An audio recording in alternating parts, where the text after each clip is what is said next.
মানুষেরও যে আকাশের মতো হৃদয় থাকতে পারে, তাকে না দেখলে হয়তো আমার জানাই হতো না।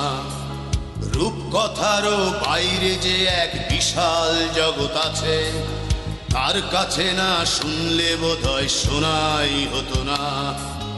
আজকে আমার এই পৃথিবীর অনেক কিছু চেনা, ব্ল্যাকবোর্ডের ওই কালো আকাশ আমায় এনে দেনা।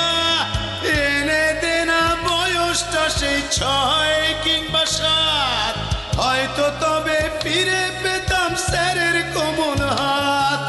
সালাম জানাই সহস্রবার আমার তিনি গুরু, তার কাছেই হয়েছিল শিক্ষা জীবন শুরু।